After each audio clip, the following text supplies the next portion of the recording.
All right guys, today we're checking out the Movcan V30 Max. There are some interesting aesthetic features on this that kind of stood out to me. The frame has a very simple, minimalistic design in my opinion. Just a straight line from the front all the way to the back. You also have these parallel lines. Then you have a slight curve from the rear all the way down to the crankset. You have some slots in the frame over here, and then this section actually hides the rear shock. And then obviously the dual battery setup, which we'll get into in a second, but you do have the standard frame battery over here, and then a tank battery right up top. So this definitely looks like it can haul you for many, many miles, and it has a little bit of style as well. So anyway, let's walk through all the features. First, we have these 20x4" fat tires. You got the all-terrain tread, you have the brown walls, and then the mag style rims. You also have Logan hydraulic disc brakes, kind of a small rotor up front, 160mm. You got a front suspension fork, integrated front fender, integrated front rack, which is really cool. So you can definitely load some stuff up here if you need to, and the very bright retro style headlight. You got the riser bars over here, ergonomic rubber grip, light controls, which only go from low to high. So I believe that always stays on. There might be a way to turn it off. Turn signal switch, so that's left and then right. You also have brake functionality, so when you squeeze the brakes, center light goes on. Got the horn. Got your display controls, center mounted color LCD display, pretty bright, and you also have 5 levels of pedal assist. On the right, you have the Shimano 7-speed shifter, and then a right hand half twist throttle. So like I said, we have 2 batteries, one on the top and one on the bottom. They do have separate chargers, and they do have separate keys, so they are fully removable, and because the charging ports are different, you won't get them mixed up. They're both 48 volts. And the total capacity is 31.2 amp hours. And depending on how you ride, that's plenty of range, especially if you're just using it to commute. You got the rear shock over here. Looks like you can adjust the preload somewhat. Pretty basic, pretty minimal. If you go with the brown version of this bike, you do get the brown moped style saddle seat. It's ribbed. Got the little hump in the back over here to keep you locked in. All right, back here we have the integrated rear fender, the Logan hydraulic disc brakes in the rear. You also have these rear foot pegs. And so I guess you could transport a passenger, although might be a tight fit unless they're like sitting all the way back here. Now in terms of power, this motor is a 1500 watt peak rear hub motor. It also comes with a cadence sensor, and then a look at the 7-speed Shimano derailleur. So here are the charging ports for the batteries. The bottom is a 3-pin, single pin up top, so you won't get them confused. And the total weight of the Movcan V30 Max is about 98 pounds. So it's pretty heavy. You know, all that weight is coming from the batteries, as you could see. But if you remove the batteries before you transport it, it'll make it a lot easier to lug around. This is something that I would probably recommend dedicated storage for, like, you know, a shed or a garage or something like that. It's not going to be really easy to lift up a flight of stairs, so just keep that in mind. Now that we've gone over all the features of the Movcan V30 Max, let's take it out for its first ride.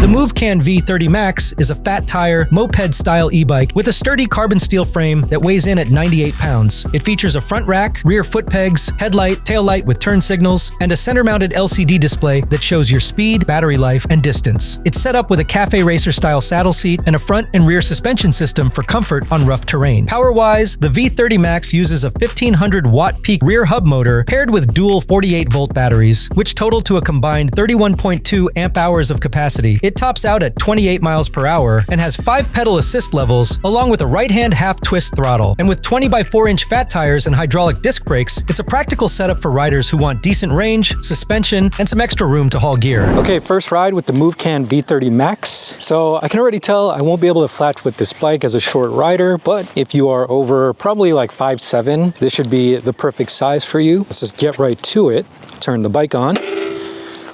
Keep it on pedal assist level 1. Hopping on the bike, so I got to keep one foot down. The saddle seat is very comfortable. There's a lot of foam inside of it, so I am sinking into the foam. If you go over some bumpy terrain, this will actually absorb some of the shocks. I do feel like my arms are a little bit further away than I would like. If you're a short rider, you probably want these bars to come towards you a little bit more, just because the saddle seat is like all the way in the back over here. These are the pegs right here. So if I were to carry a passenger, it might be a little bit awkward unless I was like all the way up here, it's almost like the passenger would have to be sitting like right here on the hump. I do have a bag here on the front rack just to see what it feels like in terms of like handling. I can feel the weight kind of changes the steering properties a little bit. So let's get right into it. Just pedaling, no throttle, pedal assist level 1.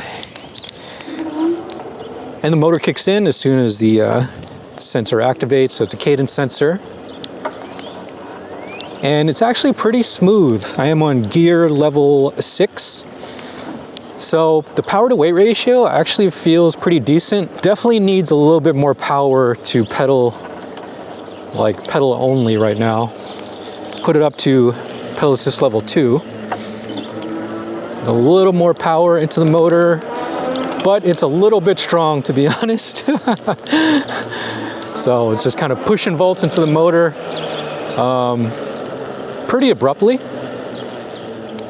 but not a big deal as long as you get used to it. So even just like that 1/2 revolution, like kind of like pushes volts right into the motor. Okay, well, let's do pedal assist level 3 now. And significantly more power. I got a brake here. Yeah. This thing definitely has a lot of torque for sure. All right, now we'll give it a little bit of throttle to turn the headlight on. So we're on pedal assist level 3, a little bit of throttling, no pedal assist. I do notice my turning is, a little bit heavy. It's a little bit slower because of the weight on the front rack. But it is surprisingly nimble for how heavy this bike is. Pedal assist level 5 now. A little bit of pedaling, some throttling. Yeah, way more power. So this is where you would want to use it like on the road.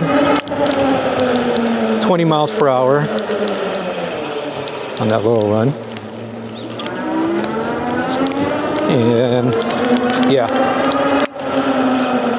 Really good. I actually really like how this thing performs at the highest levels. I would feel really comfortable riding this like in the streets in this mode. Standing up, no problem. Obviously, we'll take it up this hill in a second, but just like in this parking lot, little cracks in the road, the suspension is kind of doing its thing. Although I do think that the spring is a little bit stiff, but with the fat tires and this really tall saddle seat with all the foam, should be enough for most people if you're just commuting through the streets. The tune is really good. It's probably a little bit better on the high end, and then the low end on pedal assist level 3 or 2 actually. Not a ton of variation between 1 and 2. So if you want to just pedal this thing without using any throttle, you probably have to do it at pedal assist level 1. All right, anyway, let's test out the brakes. So let's test out the brakes. So I'm gonna go back here, get some speed. All right, full pedal assist, full power, 20 miles per hour, 25, 27, 29. All right. Plenty of stopping power with the hydraulic disc brakes, even though this bike is pretty heavy with the dual batteries. Keep that in mind. I gotta say my stance on this is not the best. I feel like my legs are stretching as far as they can. I'm a short rider, but doing as much as I can for the size of this bike, but no problems. It is a heavier bike. I could definitely feel it, when you're going, looks like I'm going 20, 15 to 20. You feel that weight, especially on the turns here. I guess we could start to transition onto the hill over there. We could try it, going this way. All right, let's see if we could climb this hill. Woo, some off-roading. Oh my God. And power up it. Yeah, it's doing it. It's doing it. not really meant for off-road, but it can kind of do it, sort of. Surprisingly comfortable with the saddle seat and the rear shock. Yeah, that actually handled the off-road much better than I thought it would. Although, it really wants to live here on the pavement, right? This is where this thing actually shines. But if you needed to go off-road, you needed to transition off-road like so, you can do it. Not a big deal. Surprisingly comfortable. I'm shocked, pun intended, shocked that it is actually this comfortable. Usually when I ride, full suspension bikes, don't really know what you're gonna get. But I am not in pain. Not something I would, necessarily ride off-road for a long time, but it can handle it if you need it to. We could try to climb this hill up here. Oh, and push forward. Let's do it. Yeah. Oh my gosh. I think my cargo is about to fall off the front cargo basket. The front cargo bag. I think it might fall off. It's just wasn't anticipating all these bumps in the road. Oh my gosh. Wow. It did it. It did it. So, yeah. That was actually a really good test. I'm glad I did that. I am pleasantly surprised with this Movcan V30 Max. Obviously the big draw is the dual battery setup, right? But sometimes the compromise with these bikes when you have a dual battery setup is the weight and, and the form factor. But I think this thing is actually weighted really well. You got I believe it's a carbon steel frame, so it is heavier than other bikes, but yeah, this thing is pretty decent for the price. Very cool. I am pleasantly surprised at the Movcan V30 Max.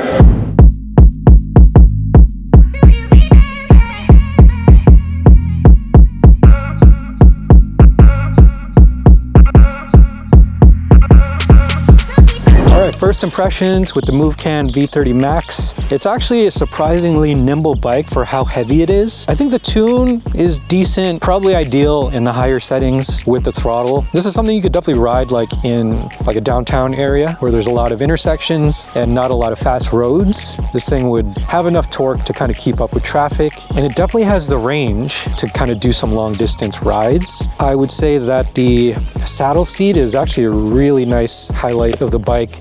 Super comfortable. You do have the rear shock. I actually didn't really feel that working too much for my weight. It's kind of like a whatever shock, you might be able to adjust it with the preload, but seems like something that you could easily upgrade. I do like how the frame is very sturdy. I believe it's a carbon steel frame, and it just feels really substantial. It does add to the weight, with the 2 batteries. So when you're turning, especially when you have the front rack loaded with cargo, you're gonna feel it. It's a little bit slower. So you just have to anticipate it. You have to modulate your throttling and your pedaling accordingly. I would be hesitant to ride with a passenger on here only because I pretty much was sitting right here, and so a passenger would have to be basically on this hump, and then when I'm pedaling, I feel like my feet would actually get in the way and would probably hit the passenger's feet. What else? I thought the brakes were pretty good, plenty of stopping power. Just as a commuter vehicle or something like that would be maybe a replacement for a second vehicle, I think this would actually be pretty ideal. It's my first impressions with the Movcan